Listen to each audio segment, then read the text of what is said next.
नमस्कार दोस्तों, मैं आदित्य प्रताप सिंह आप सभी का सरोकार क्लासेस के यूट्यूब चैनल पे स्वागत करता हूं और यह आशा करता हूं कि आप सभी स्वस्थ होंगे। फ्रेंड, इसी के साथ आज का डिस्कशन स्टार्ट करते हैं और ये पहला अपना मोटिवेशनल कोट देखते हैं। विद्यार्थी जीवन में छोटी छोटी आदतें हमारे जीवन में बड़ा फर्क पैदा कर देती हैं। जैसे अगर आप रेगुलर करंट अफेयर्स सुनते रहोगे तो फिर जिस दिन आप एग्ज़ाम में बैठोगे उस दिन जब आपके क्वेश्चन सॉल्व होने लगेंगे तो फिर आपको रियलाइज़ होगा कि आपने कितनी बड़ी चीज़ अचीव कर ली है अपने लाइफ में। और दूसरी बात, जब आप सोसाइटी में बैठोगे फ्रेंड, वहाँ पे जब आप डिस्कशन वगैरह करोगे, वहाँ पे जब आप कुछ पॉइंट्स रखोगे करंट से रिलेटेड, तो लोग लोग भी ये सोचेंगे कि हाँ, बच्चा पढ़ता है और बच्चे ने पढ़ रखा है कि आखिर दुनिया देश दुनिया में चल क्या रहा है। तो जैसा कि आपको इंट्रो में ही पता चल गया हम लोग क्या क्या डिस्कस करने वाले हैं, तो चलिए शुरू करते हैं। सबसे पहले एडिटोरियल का ओवरव्यू लेते हैं, फिर अपने एडिटोरियल सेक्शन को डिस्कस करते हैं जो कि मोस्ट इंपॉर्टेंट सेक्शन माना जाता है न्यूज़पेपर का। फिर इंपॉर्टेंट न्यूज़ सेक्शन पे आगे बढ़ेंगे। तो फ्रेंड, इसी के साथ हम लोग क्या डिस्कस करेंगे, जैसा कि आप सभी को पता ही है, पिछले कुछ दिनों से रसिया और यूक्रेन के मुद्दे के बारे में बहुत सारे आर्टिकल्स आ रहे हैं। तो आज भी कुछ आर्टिकल्स उसी से रिलेटेड हैं, लेकिन हम लोग उनको कंबाइन करके डिस्कस करेंगे। और जो नए आर्टिकल आए हैं जो कि बहुत अच्छे अच्छे आर्टिकल्स हैं और एक दूसरा व्यू दिखाते हैं, हम लोग को दुनिया का दूसरा पहलू दिखाते हैं, उनके बारे में भी डिस्कस करेंगे। तो फ्रेंड, ये वाला आर्टिकल और ये वाला आर्टिकल और ये वाला आर्टिकल, ये तीनों फ्रेंड रसिया और यूक्रेन के मुद्दे के बारे में हैं। हालांकि ये वाला जो आर्टिकल है, ये जो अभी यूएन जनरल असेंबली में वोटिंग हुई है उसके बारे में है, तो हम लोग इसको डिस्कस करेंगे। बाकी ये दोनों आर्टिकल हम लोग कंबाइन करके न्यूज़ सेक्शन के साथ डिस्कस कर लेंगे, उसी में आपको पता चल जाएगा कि इन दोनों आर्टिकल्स में बात क्या की गई है। इस वाले आर्टिकल में फ्रेंड मेडिकल साइंस के बारे में बोला गया है, तो हम लोग यहाँ पे भी देखेंगे कि आखिर मेडिकल साइंस के फील्ड में कैसे कैसे डेवलपमेंट हो रहे हैं। तो राइटर बहुत ही अच्छा एक अलग पर्सपेक्टिव रखा है अपना राइटर ने, तो उसे देखेंगे हम लोग। ठीक है फ्रेंड्स।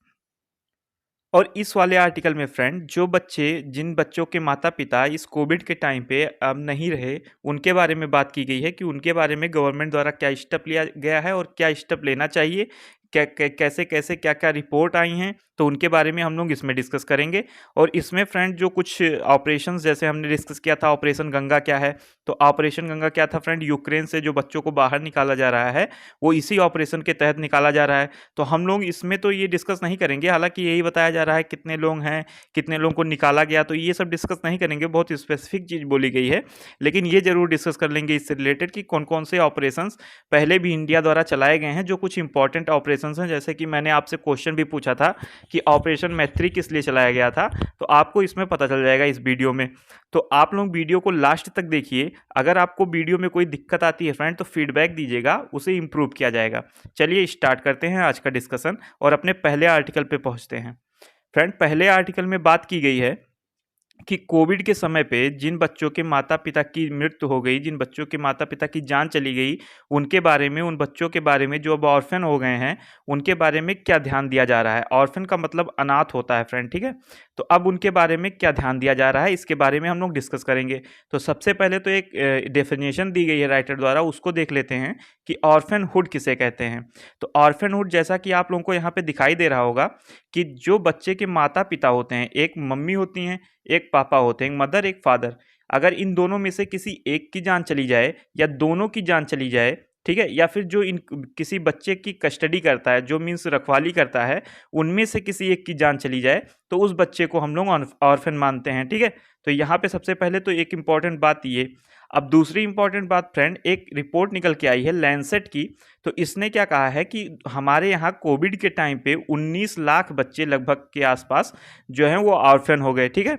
और 52 लाख के करीब पूरे वर्ल्ड में हो गए। तो पूरे वर्ल्ड में 52 लाख हुए और हमारे यहाँ ही केवल 19 लाख हो गए फ्रेंड। तो हमारे यहाँ का डाटा सबसे बड़ा दिखाया गया लैंसेट रिपोर्ट में। तो इसी को गवर्नमेंट ने क्रिटिसाइज़ किया है और कहा है कि ये जो रिपोर्ट आई है ये लोगों में पैनिक करेगी, लोगों को मीन्स थोड़ा डराएगी, क्योंकि ऐसा कुछ भी नहीं है, क्योंकि गवर्नमेंट द्वारा भी जो है डाटा प्रोड्यूस किया गया। एक है हमारे यहाँ national commission for protection of child right एक हमारे यहाँ है फ्रेंड, यहाँ पे आप देख रहे होगे इस स्लाइड में जहाँ पे अंडरलाइन हुआ है national commission for protection of child right, जो कि बाल स्वराज पोर्टल है उस पर जो डाटा दिखाया गया उसमें बताया गया हमारे यहाँ केवल 1.53 लाख बच्चे जो हुए हैं उनके माता पिता की मृत्यु हुई है, मीन्स इतने ही बच्चे केवल ऑर्फन हुए हैं। ठीक है, तो इस तरीके से दिखाया गया। जो 19 लाख लैंसेट की रिपोर्ट दिखा रही है, गवर्नमेंट की रिपोर्ट केवल 1.5 लाख दिखा रही है, ऐसा आप बोल सकते हो। तो मीन्स कितना ज़्यादा डिफरेंस है फ्रेंड, 18 लाख के आसपास का डिफरेंस है। तो यहाँ पे गवर्नमेंट द्वारा यही बोला गया कि हमारे यहाँ जो बच्चे अनाथ हुए उनकी संख्या उतनी नहीं है जितना कि लैंसेट रिपोर्ट ने दिखाई। लेकिन हम लोग ने प्रीवियस कुछ कंडीशंस में, प्रीवियस कुछ सिचुएशंस में ये भी देखा है कि गवर्नमेंट जो होती है, गवर्नमेंट अक्सर जो डाटा होता है उसको कम करके दिखाती है। क्यों कम करके दिखाती है? ताकि लोगों में जो है वो डर ना पैदा हो। जैसे कोविड के समय पे फ्रेंड उतने ज़्यादा केसेस रिपोर्ट किए जाते थे, उतने ज़्यादा प्रोड्यूस नहीं किए जाते थे, उतने ज़्यादा शो नहीं किए जाते थे ताकि लोगों में पैनिक ना हो। ठीक है, और कुछ समय के लिए पोर्टल मीन्स जो हमारे यहाँ चेकिंग थी उसके सारे डाटा को दिखाया भी नहीं जा रहा था। उस समय भी न्यूज़ में चल रहा था कि ये जो डाटा है इसको सही तरीके से पब्लिक के सामने क्यों नहीं लाया जा रहा है। तो ये भी उस समय न्यूज़ में बना हुआ था, तो हमने वहाँ पे देखा था। तो इसी तरीके से यहाँ पे भी सिचुएशन बनी हुई है कि जो लैंसेट की रिपोर्ट आई है उसको गवर्नमेंट क्रिटिसाइज़ कर रही है और गवर्नमेंट कह रही है ऐसा कुछ भी नहीं है जितना इनके द्वारा दिखाया जा रहा है, उतने ज़्यादा रिपोर्टें नहीं हैं, उतने ज़्यादा बच्चे नुकसान उनको नहीं हुआ है। हालांकि फ्रेंड्स मैं आपको बता दूं कि गवर्नमेंट द्वारा कुछ अच्छे स्टेप्स लिए गए हैं, हम लोग आगे उनको तो डिस्कस करेंगे ही। लेकिन पहले क्या है, एक मैं आपको डिस्कस कर दूं। एक जो फ्रेंड पंचायत सहायक की नियुक्ति हुई है अभी कुछ विलेजेस में, ठीक है, आप देख सकते होगे। अगर आप यूपी से बिलोंग करते हो तो आपने देखा भी होगा कि कुछ डिस्ट्रिक्ट्स में ऑलरेडी हो चुकी हैं।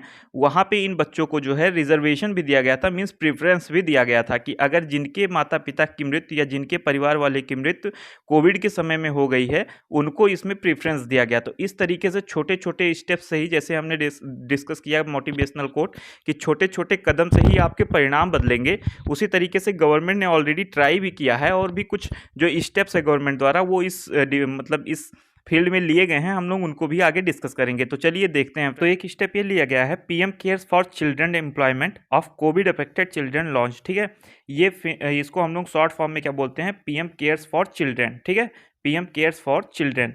आपको याद होगा फ्रेंड कि पीएम केयर फंड जो है वो कोविड-19 के समय में बनाया गया था, जिसमें आप लोग 10 रुपये से लेके जितना भी आपका मन हो उतना जो है डोनेट कर सकते थे।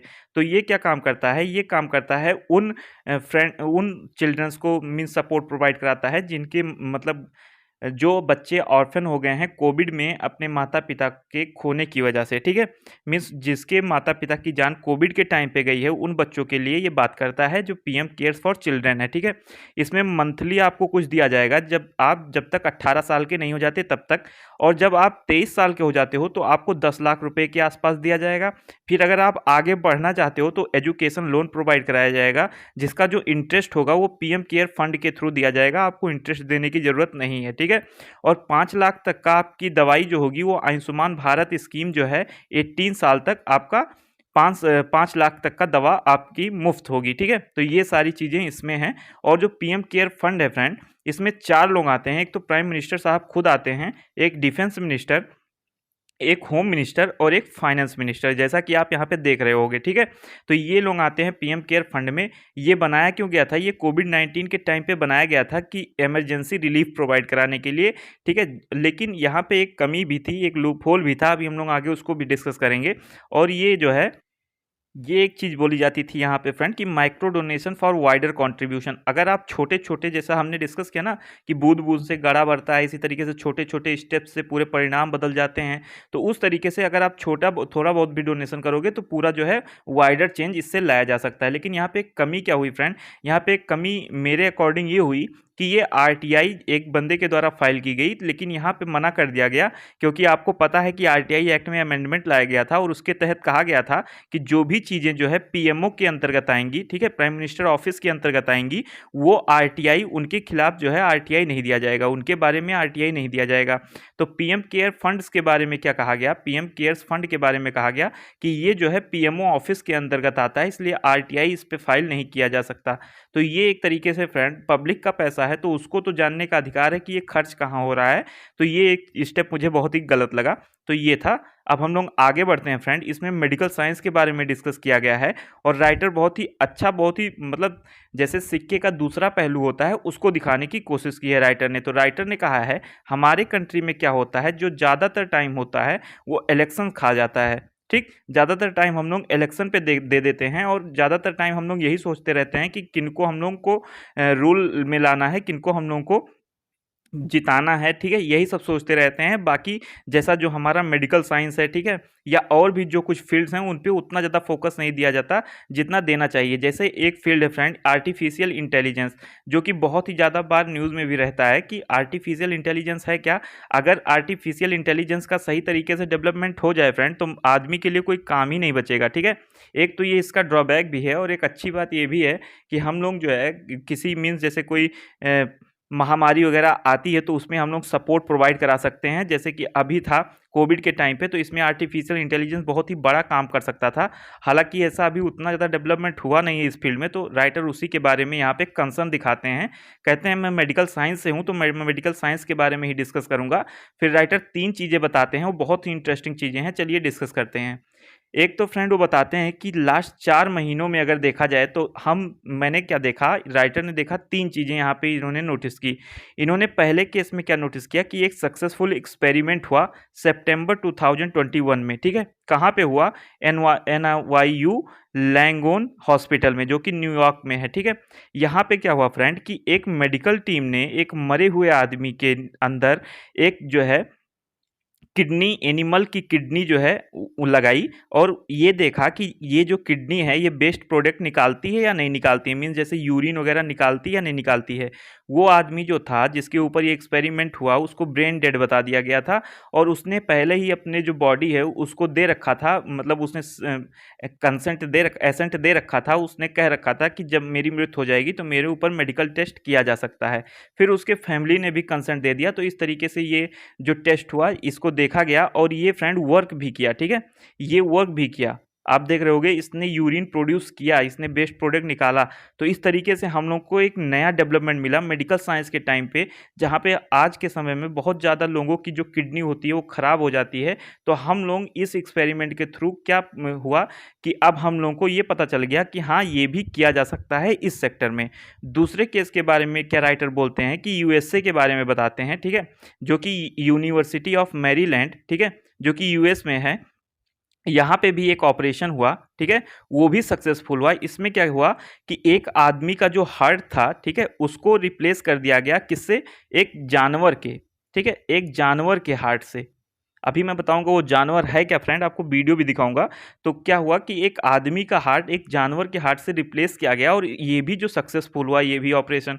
तो इस तरीके से आज के टाइम पे जहाँ पे हार्ट, किडनी लोगों की ज़्यादातर ख़राब हो जाती है, तो इस तरीके से हम लोग देख रहे हैं कि अब एनिमल्स के हार्ट को हम लोग लगा के और काम कर सकते हैं। ठीक है, तो अभी यही बात बताई गई राइटर के द्वारा, ये कितना बड़ा अचीवमेंट है हम लोगों के लिए, लेकिन इसके बारे में ध्यान ही नहीं दिया जा रहा है। ज़्यादातर टाइम इलेक्शंस पे चला जा रहा है। ठीक है, इन्हीं मुद्दों पे, पॉलिटिक्स वगैरह पे ही चला जा रहा है, हम लोगों को और भी सेक्टर्स पे ध्यान ही नहीं दिया जा रहा है।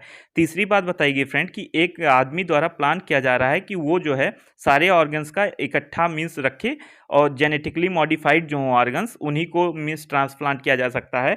तो यहाँ पे राइटर बता रहा है कि केवल अगर जर्मनी में देखा जाए तो 8500 पेशेंट को ज़रूरत है ऑर्गन ट्रांसप्लांट कराने की। तो अगर इस तरीके से ये भी सक्सेसफुल हो जाता है तो कितने लोगों को फ़ायदा पहुँचेगा, राइटर ये बता रहे हैं। ठीक है, तो यहाँ पे ये जो तीनों केसेस में जो ट्रांसप्लांट किया गया, जो ऑपरेशन किया गया, उसमें जो एनिमल यूज़ हुआ था वो था पिग। ठीक है, आप देख रहे होगे सुअर जिसको हम लोग बोलते हैं, पिग का हार्ट और किडनी यूज़ करके और बेस्ट प्रोडक्ट वगैरह निकाला गया डेड से। तो इस तरीके से आप बोल सकते हो कितना बड़ा अचीवमेंट है इस सेक्टर में। तो चलिए फ्रेंड देखते हैं कौन था और यूएसए वाला एक केस।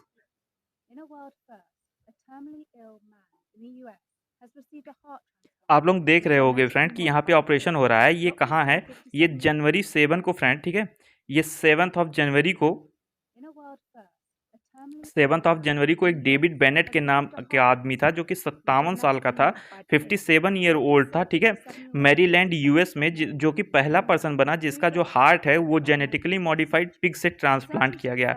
आप देख रहे होगे कितनी बड़ी अचीवमेंट है, ठीक है। तो इस तरीके से फ्रेंड हम लोग बोल सकते हैं कि आज के टाइम पे कुछ कुछ भी किया जा सकता है अगर हम लोग अच्छे से ध्यान दें तो, ठीक है।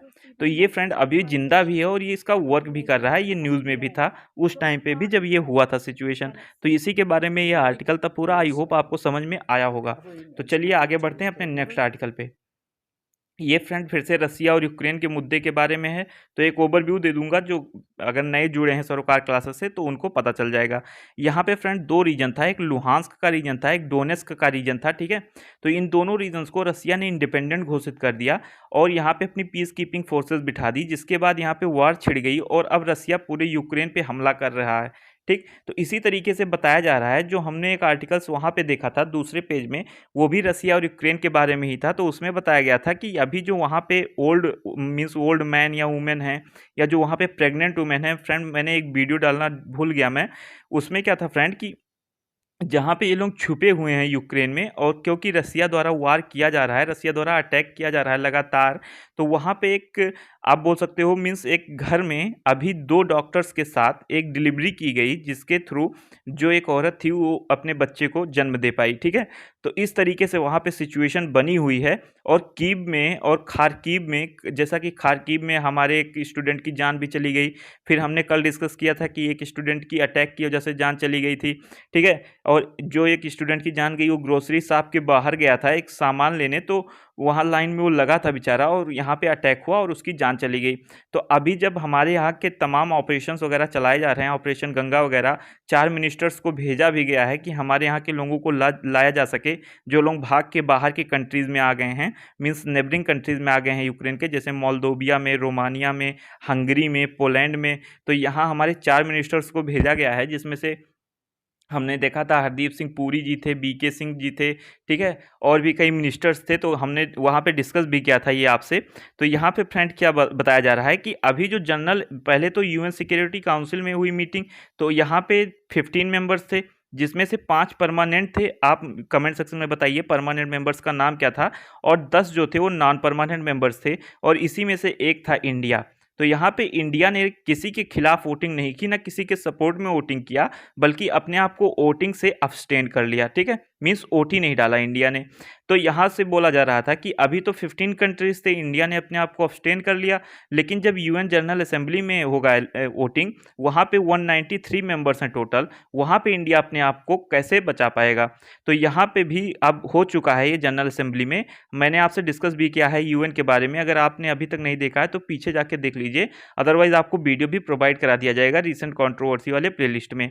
तो यूएन के फ्रेंड कुछ प्रिंसिपल ऑर्गेनाइजेशन होते हैं, उसी में से एक है जनरल असेंबली, उसमें से एक है जो है economic and social trusteeship council, तमाम है फ्रेंड यूएन सिक्योरिटी काउंसिल। तो इसी तरीके से जो जनरल असेंबली है हम इसके बारे में बात कर रहे हैं। यहाँ पे 193 मेंबर्स थे, जिसमें से 141 मेंबर के द्वारा रसिया के अगेंस्ट में वोटिंग की गई, ठीक है। जिसमें से जो 141 मेंबर्स थे, 193 टोटल हैं जनरल असेंबली में, जिसमें से 144 ने रसिया के अगेंस्ट में किया, 38 ने अपने आप को वोटिंग से अब्सटेन कर लिया, मीन्स वोट ही नहीं दिया, और 5 लोगों ने रसिया के सपोर्ट में वोटिंग की।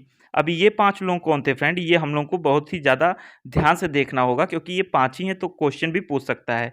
तो एक तो था बेलारूस, एक इरिटेरिया, एक नॉर्थ कोरिया, एक सीरिया था फ्रेंड, ठीक है। इन लोगों ने इसकी रसिया की मदद की। तो जैसा कि बेलारूस के ऊपर हमने कल डिस्कस भी किया था कि बेलारूस जो है रसिया का बहुत ही पक्का मित्र है, और रसिया ने अपनी फोर्सेज वगैरह यहाँ पे बिठाई भी थी बहुत पहले से यूक्रेन के बॉर्डर पे। तो इस तरीके से बेलारूस के ऊपर कल यूएस ने कुछ सैंक्शंस भी लगाए थे, कल हम लोग ने डिस्कस भी किया था। 35 मेंबर्स में से, जिसमें से इंडिया भी था, इन लोगों ने फिर से अपने आप को अब्सटेन कर लिया। तो यहाँ पे राइटर द्वारा ये बोला जा रहा है कि अगर कोई भले ही हमारा मित्र हो या कोई भले ही पावरफुल हो, अगर हम लोग उसके खिलाफ नहीं बोलेंगे, हालांकि वो गलत कर रहा है, तो ये एक गलत बात है, ठीक है।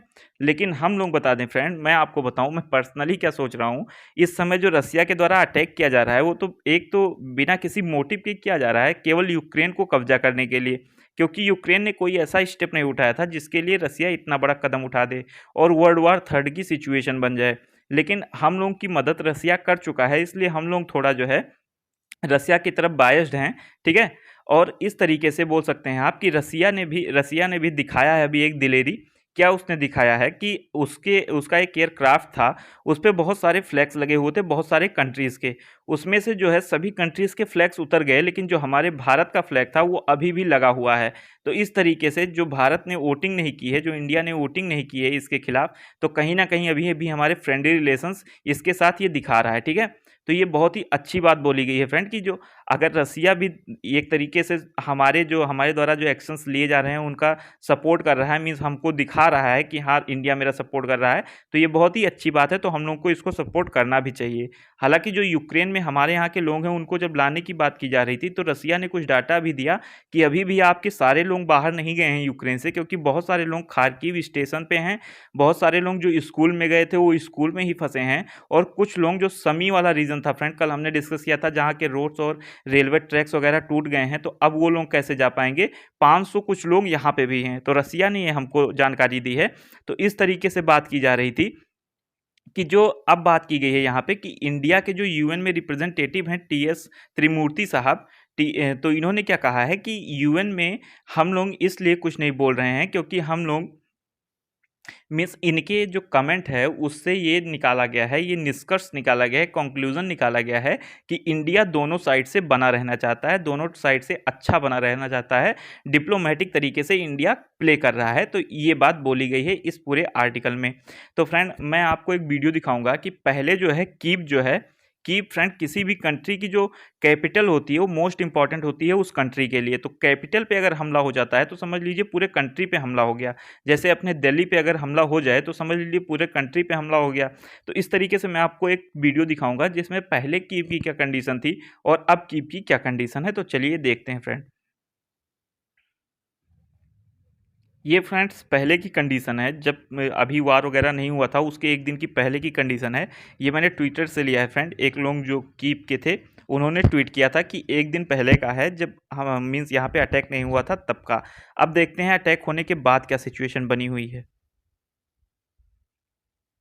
आप देख रहे होगे फ्रेंड पूरा तहस नहस हो चुका है सब कुछ। आप ये सारी बिल्डिंग्स जिसको बनाने में इतनी मेहनत लगी होगी, सारी बिल्डिंग्स वगैरह आप ख़त्म हो चुकी हैं। पूरा समझ लीजिए फिर से अगर हम लोग डेवलप करेंगे इसको तो फिर उतना ही टाइम लगेगा जितना कि पहले इसको डेवलप करने में लगा था। तो इस तरीके से आप बोल सकते हो कितनी भयावह सिचुएशन यहाँ पे बनी हुई है, ठीक है।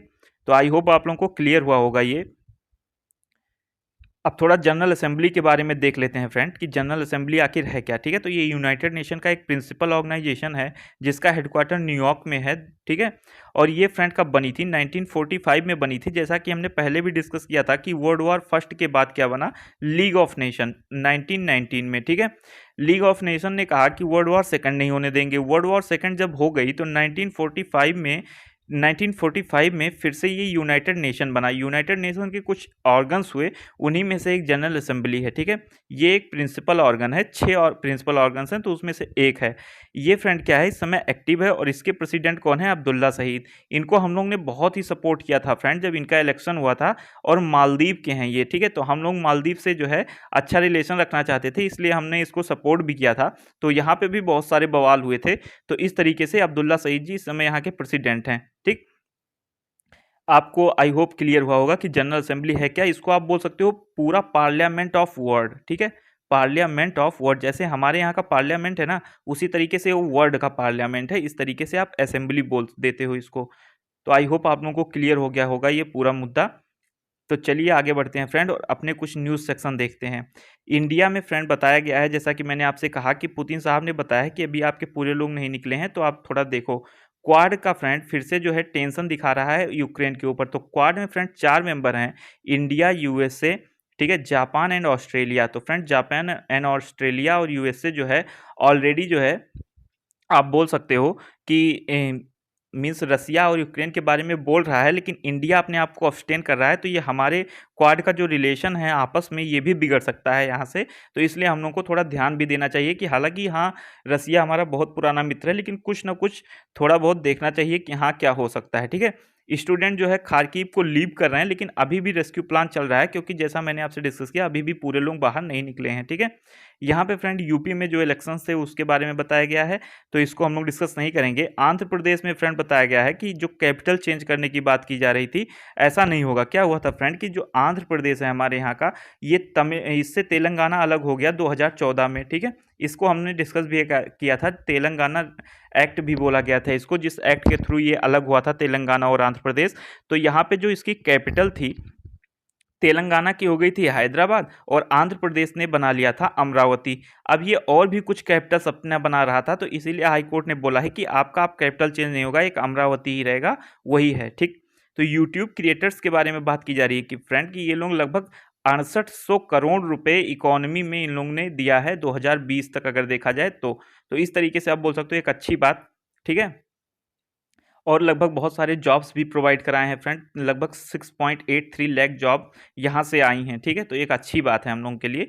आगे बढ़ते हैं फ्रेंड, ये जो वुमेन वर्ल्ड कप है उसके बारे में बताया गया है। यहाँ पे अब की बार 12वां एडिशन है। इंडिया ने अभी तक कोई बहुत ज़्यादा गुड न्यूज़ नहीं दिया है। ज़्यादातर जो न्यूज़ है फ्रेंड वो इंग्लैंड, ऑस्ट्रेलिया और न्यूजीलैंड, इन्हीं लोगों का दबदबा रहा है। तो अब की बार देखते हैं कि अब की बार तो मुझे पूरा पक्का है कि कुछ ना कुछ गुड न्यूज़ ज़रूर सुनाई देगी। ठीक है, यहाँ पे फ्रेंड क्या बात की गई है कि यूएस जो है ये इंडिया को बोल रहा है कि वोट करो, क्योंकि इंडिया के पीछे सभी पड़े हुए हैं। ठीक है क्योंकि इंडिया जो है वो क्वाड का मेंबर भी है, तो इस तरीके से यूएस हमारे ऊपर प्रेशर डाल रहा है, और भी हमारे बहुत सारे डील्स भी हैं, और इस समय हमारे अच्छे रिलेशंस भी हैं, और हम लोग जो है यूएन में इस समय मेंबर भी हैं। तो इसलिए हमारे ऊपर बहुत ज़्यादा प्रेशर पड़ रहा है कि रसिया के खिलाफ डालो या सपोर्ट में डालो, लेकिन आप वोट डालो, अब्सटेन मत हो। जैसा कि हमारा अभी चल रहा है डील BS-400 वाला, हमने आपसे डिस्कस किया था कि रसिया ने बोल भी रखा है कि डील पे कोई इफेक्ट नहीं होगा, चाहे जितने सैंक्शंस मेरे ऊपर लग जाएं। यहाँ पे पुतिन साहब बोल रहे हैं कि जो हमने प्लान किया था वो बहुत ही अच्छे तरीके से चल रहा है। ठीक है, तो ये है फ्रेंड, कुछ आप देख सकते हो। बीजिंग में एक बैंक हुआ करता था फ्रेंड, इसके चलते क्या हुआ कि जो बीजिंग, जो चाइना की बात हो रही है कि चाइना जो यूक्रेन और रसिया में जो अपने प्रोजेक्ट्स वगैरह बना रहा था, जो इन्वेस्ट वगैरह कर रहा था, ये इसने बोला है कि अभी हम इसको होल्ड करेंगे और इसके बारे में फिर से देखेंगे, क्योंकि अभी जो बहुत सारे सैंक्शंस रसिया और यूक्रेन के ऊपर लगाए जा रहे हैं वार के चलते, इसलिए चाइना कंसर्न जता रहा है। तो ये AIIB क्या है ये हम लोग देख लेते हैं। तो ये AIIB एक चाइना का जो है the Asian infrastructure investment bank है। तो इसमें इंडिया भी जो है वो बहुत बड़ा जो है शेयर होल्डर है फ्रेंड। तो अभी ये इसलिए हम लोग के लिए इम्पोर्टेंट हो जाता है। ठीक, तो ये 16 जनवरी 2016 को बना था। इस समय जो प्रेसिडेंट हैं वो कौन है, ठीक, आप लोग बताइए। लेकिन मैं आपको बता दूं ये जो नाम है वो इसी स्लाइड में भी दिया हुआ है, तो आप लोग कमेंट सेक्शन में बताइए कि इस समय के प्रेसिडेंट कौन है। इस समय जो मेंबर्स हैं वो 105 मेंबर्स हैं, और ये एशिया और ओशिनिया दोनों के लिए काम करता है। ठीक है, तो इस तरीके से फ्रेंड ये है कुछ AIIB के बारे में, तो आप लोग ध्यान में रखिएगा, एशियन इंफ्रास्ट्रक्चर इन्वेस्टमेंट बैंक। अब आगे हम लोग बढ़ते हैं फ्रेंड, यहाँ पे बात की गई है कि दिल्ली गवर्नमेंट जो थी उसने बोल रखा था कि जो लिक्कर होता है, जो शराब होता है, उसको डिस्काउंट पे ना बेचा जाए। तो हाई कोर्ट ने कहा है सही बात है, इसको ना बेचा जाए, क्योंकि गवर्नमेंट का कहना था कि अगर आप डिस्काउंट पे बेचोगे तो जो है इससे जो है जो मीन्स जो लोग शराब पीते हैं ये लोग और ज़्यादा पियेंगे और सिचुएशन और भी ख़राब होगी, इसलिए इसको डिस्काउंट पे नहीं बेचा जाएगा। ठीक है, ये फ्रेंड एक बहुत ही दुखद न्यूज़ है, आप लोग देख सकते हो। ठीक है, ये आजकल की सोसाइटी कैसी हो गई है तो आप लोग देख लेना। ठीक, ये फ्रेंड कुछ ऑपरेशंस है जो कि इंडिया द्वारा मीन्स पास्ट में चलाए गए हैं हमारे सिटीजन्स को बचाने के लिए। तो ऑपरेशन राहत क्या था, किस लिए चलाया गया था, ये इंडियन आर्म्ड फोर्स के द्वारा चलाया गया था, कि जिसमें से 4640 इंडियन सिटीजन्स को बचाया गया था और 960 फॉरेन को बचाया गया था। 41 कंट्रीज थे। ठीक है, जिसमें यमन से बचाया गया था, यमन में चलाया गया था ये ऑपरेशन राहत 2015 में, जब यमन की क्राइसिस आ गई थी वहाँ उस लिए। ठीक है, तो ये था फ्रेंड ऑपरेशन राहत, यमन से लोगों को निकाला गया था, इसके बारे में बात की गई है। ऑपरेशन मैत्री मैंने आपसे क्वेश्चन भी पूछा था, तो ये नेपाल से लोगों को निकालने की बात की गई थी, जब यहाँ पे जो है अर्थक्वेक आ गया था 2015 में। ठीक है, नेपाल में जब अर्थक्वेक आया था उसका कुछ जो इफेक्ट था हमारे यहाँ भी देखने को मिला था, तो हम लोग ने 15 मिनट में रिस्पॉन्ड किया था और यहाँ पे अपनी फोर्सेस को भेज के बहुत सारे लोगों को बचाया भी था। ठीक है, इस तरीके से आप बोल सकते हो ब्रुसेल्स से लोगों को निकाला गया था 22 मार्च 2016 को। ठीक है, इसका फ्रेंड इसके ऊपर एक मूवी भी बन चुकी है। आप लोग बताइए, ये एयरपोर्ट का जो मीन्स हमारे यहाँ के जो जेट क्राफ्ट थे उन लोगों द्वारा ये ऑपरेशन चलाया गया था। तो आप लोग मूवी का नाम कमेंट सेक्शन में बताइए। ठीक है, इसमें हम लोग safe coming, operation safe coming जो था फ्रेंड, ये भी चलाया गया था। लीबियन सिविल वार से लोगों को लीबिया से निकालने की बात की गई थी। तो यहाँ पे भी आप लोग ये बताइए कि सेफ कमिंग क्या था। ऑपरेशन सुकून क्या था, ये इंडियन नेवी द्वारा चलाया गया था। ठीक है, जिसमें इंडियन और श्रीलंकन को और नेपालीज नेशनल को निकालने की बात की गई थी। ठीक है, लेबनन वार से 2006 में जो लेबनन वार हुआ था वहाँ से लोगों को निकालने की बात की गई थी। तो ये इस सारे बारे में था। आई होप आपको समझ में आया होगा। अगर आपको ये फ्रेंड्स लेक्चर पसंद आता है तो प्लीज़ आप लोग फीडबैक जरूर प्रोवाइड कराया करिए। अगर कुछ कमी भी रहती है तो फीडबैक दिया करिए ताकि उसको फ्यूचर में सुधारा जा सके। आई होप आप लोगों को लेक्चर पसंद आया होगा। लेक्चर पसंद आया हो तो हमारे चैनल को सब्सक्राइब करिए, शेयर करिए, लाइक करिए। अगर नहीं पसंद आता है तो डिसलाइक करिए ताकि हमें फीडबैक मिल सके। Thank you. जय हिंद, जय भारत।